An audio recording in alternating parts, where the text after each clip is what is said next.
Welcome back, everybody. It is Talking Sports on Channel 21.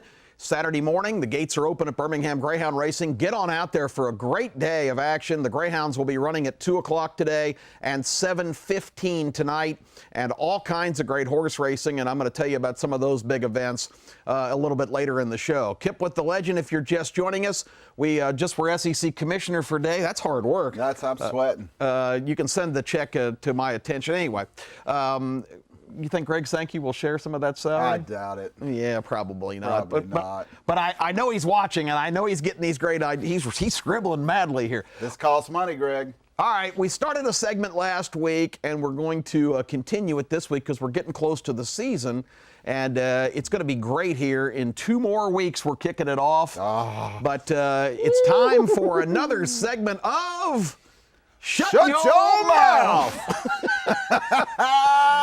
SEC gossip. Love it. Love it. I know you'd like to start with some Tuscaloosa and Alabama gossip, but ever since last week, when Jalen Hurts went off and Nick Saban responded, from my circles, it's been pretty quiet down in Tuscaloosa. Have you heard anything, or is it just, or do you think Nick Saban laid down the law? Well, according to my sources, Jalen Hurts was told, shut your mouth and play football, and that's what he needs to do. See, at Alabama, Kip, it's about the hardware. It's not about one player, and if Jalen ain't on board for the ride to number 18, then the door is your best policy. There we go.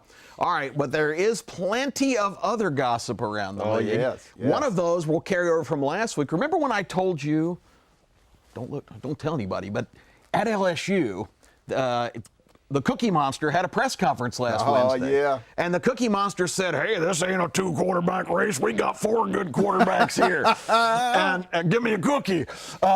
Anyway, that was obviously some kind of public relations stunt. On Tuesday, highly recruited LSU quarterback Lowell Narcisse didn't show up for practice, quit the team. He's gone. I'm leaving. I've had enough. On Wednesday, Justin McMillan, who the Cookie Monster said was going to get significant time last week, Justin McMillan said, you know what? I'm out of here. This is not working out. My athletic goals are not being achieved. I'm going to transfer. This kid graduated in 3 years. He's got 2 years of eligibility left. He can go somewhere tomorrow and play. So the bottom line is LSU this time last week had 4 scholarship quarterbacks. Now they have 2, Miles Brennan and Joe Burrow. And if one of those gets hurt, man, does that make their season hang in the balance. You know, it's funny you said that. My brother David told me this week that Coach O is definitely the Cookie Monster, and he ought to be on Sesame Street. I mean, this guy is the cookie. Give me a cookie.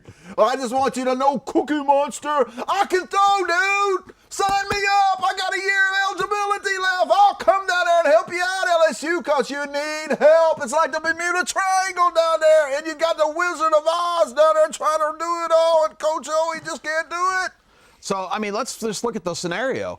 If Brennan or Burrow gets clobbered in the Miami game and gets knocked out, they've got 1 scholarship quarterback. And that guy is 1 step away from playing some walk-on. I mean, it's really amazing that they can be that kind of program in this kind of shape. Yeah, LSU's in serious trouble. And I've said it several times on the program, and I will say it again. Coach O will not make the season. He will be fired before this season up. LSU is a big-time program, and when they get a big-time coach again, they'll be big-time again. Quarterback controversies, quarterback competitions all over the league.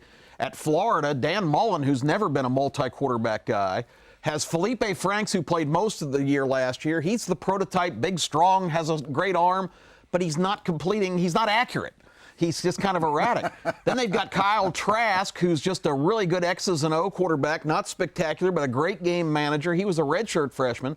And they've got their star recruit, Emory Jones, a true freshman, who could possibly be the starter.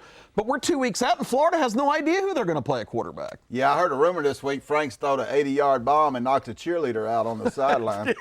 You know, I mean, his accuracy is a little off by about 20 yards. But here's the thing that worries me. I've heard this rumor this week, too. Alabama and Georgia on the 2019 recruiting class both have over 10 top 200 players right now in their recruiting class. Florida this past week signed their first top 200 player for the 2019 recruiting class. And ladies and gentlemen, if you know the pigskin, you know the gridiron, you know it takes 5 stars and 4 stars to compete on a national title level. And the rumor out of Gainesville is, I'm sorry, Lance, but the rumor is Dan Mullins is just not a great recruiter when it comes to elite recruiting like Alabama and Georgia, Kip. Well, he's done very well with quarterbacks that he's developed. Of course, he's, Alex Smith, Tim Tebow, and here most recently, both Dak Prescott and Nick Fitzgerald. So once he gets them, he molds them pretty good. But he doesn't know who to play because the Florida offense doesn't have an identity yet. At Georgia, Justin Fields' father weighed in this week, and that created a lot of controversy. Justin Fields' father was, but you'll like this, he was praising Nick Saban for doing what no other coach would have done in making the change in the championship game last year, because he said, let's face it, with Hurts, Alabama's not going to win that game. Nick Saban did what other coaches are afraid to do, and he went on to point out that at other positions, guard, tackle, safety, linebacker, if a guy's not the best player, he is replaced by somebody who's better. He says, but most coaches are reluctant to do that with quarterbacks. Hint, hint, that my kid is better than Jake Fromm. So the Georgia situation is going to be worth watching. I really believe that Kirby Smith is going to wind up playing both these guys a lot of snaps. Smart. Kirby Smart. You called him Smith. Kirby Smith. Let's not be idiots, kid. Yeah, sorry. This is a serious sports show. Yeah, I agree with you totally, Kip. Here's the thing in college football today. These kids do not want to sit, especially these superstar kids. And here's the problem down in Georgia. Jake Fromm has gotten better. The reports I have got, his arm is stronger. He's beefed up in the weight room. This is a kid that a lot of people project as a high NFL draft pick in the year 2020. So then you look at Justin Fields and you think, well, here's another kid that projects as a high draft pick in 2021. Kind of like basketball with LeBron and Steph if they were on the same team. Sometimes you don't have enough balls to go around, Kip. Yep. So I didn't mean to spit you there in the eye. But that's okay. Hey, that's all right. I'm butchering names. You're slobbering around. That's okay. That's all right. 2 names that I think, they sound like comic strip characters, but in my sources, I actually have a source at Vanderbilt. Oh, really? They've got a transfer, 6'3", 300 pounds from Oregon that nobody pays attention to what goes on at Vanderbilt. This kid is named Rutger Reitman. I like it. And Rutger Reitman is lighting up practice at Vanderbilt. They haven't had a good defensive lineman in, ever.